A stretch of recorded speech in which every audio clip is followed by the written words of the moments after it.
sincerely, they're looking forward to it. A lot of people keep asking, hey, when is this going to happen?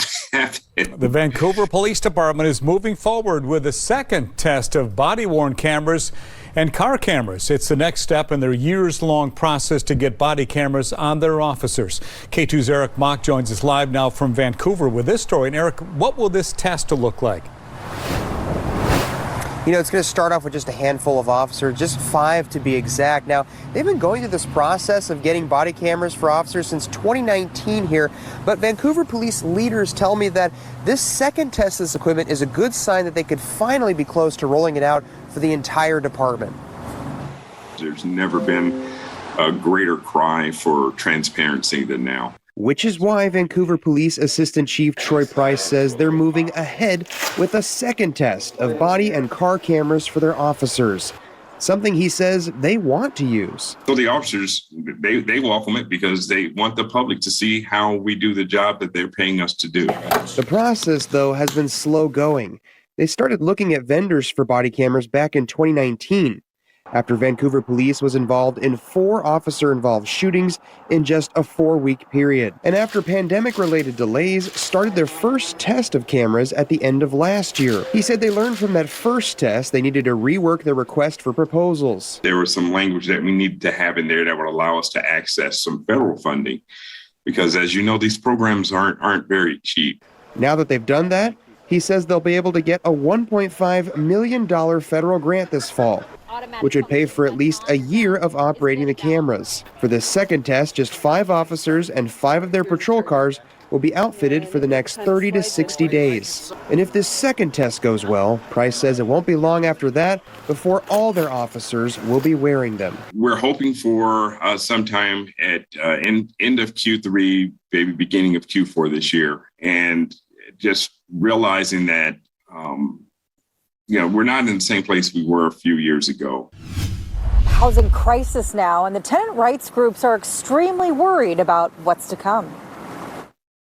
If these types of inflation persist, as we anticipate they will, and as do others, we can imagine that there could be rent increases as much as over 15%. We talked with the executive director of Community Alliance of Tenants, an Oregon nonprofit dedicated to educating tenants of their rights. And she makes it very clear this is a rental emergency. It is an emergency.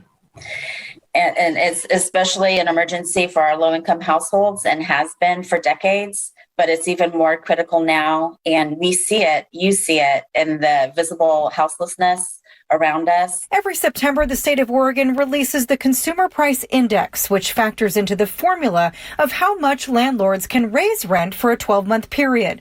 Oregon made history in 2019, becoming the first state to enact rent regulations that affect multi-unit buildings that are 15 years or older.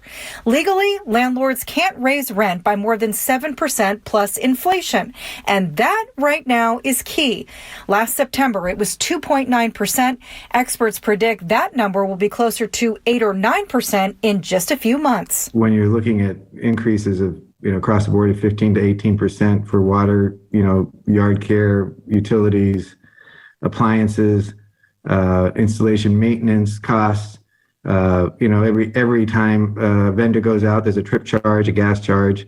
So it's got to come from somewhere. Ron Garcia is the executive director of public policy for Rental Housing Alliance Oregon, an organization that has mostly smaller owners who have 1 to 4 properties. He says he has no doubt rent will increase. I get a little impatient when people try and pull the sympathy card out for the tenant who can't afford anything. I mean, I do understand it. I'm a small business owner, and wages are going up. But we can't, our income doesn't, we're based on rent. Our income is based on rental income. So we're not seeing our profits go into double digits, but everything else, insurance is going up. I mean, everything we have is going up. How nervous does that make you about people who are renting who are not getting a more than 50% raise at work? Right. It makes us very nervous. It makes our low-income tenants throughout Oregon are telling us every day how stressed and worried they are. Stop the violence! Stop the violence! Stop the violence! Stop the violence! Now at 11, street violence shatters a family in Tacoma. Tonight, the community marched for peace to honor a 14-year-old girl shot dead as she rode in a car with friends. In the past several hours, police arrested 2 teenage boys and booked them for murder. Family and friends of the girl are angry, and they want answers about increasing gun violence as Tacoma marks 25 homicides so far this year. KOMO's Joel Marino was at the vigil tonight. He's live in Tacoma with the latest. Joel? Mary and Preston, family members say the girl who died is Ayanna Essery. The mother understandably devastated, and friends say she was just going to the store to get snacks when she was shot dead. Stop the violence! Nearly 300 people took back the streets in a peace march a day after Ayanna Essery was gunned down in her neighborhood. Full street, our street! Demonstrators came to support the girl's family and call for an end to the violence that has overtaken Tacoma. The 14-year-old's closest friends shared their grief during a vigil after the march. This is crazy. It's like when I got the call that she was gone, I just didn't know what to do with myself. I just didn't know. Tacoma police turned their early leads into a pair of arrests, and now 2 17-year-old boys are in custody and booked for murder. We need to change. We need to change who we are. We need to change this world. Because now my friend is gone. It all happened so fast.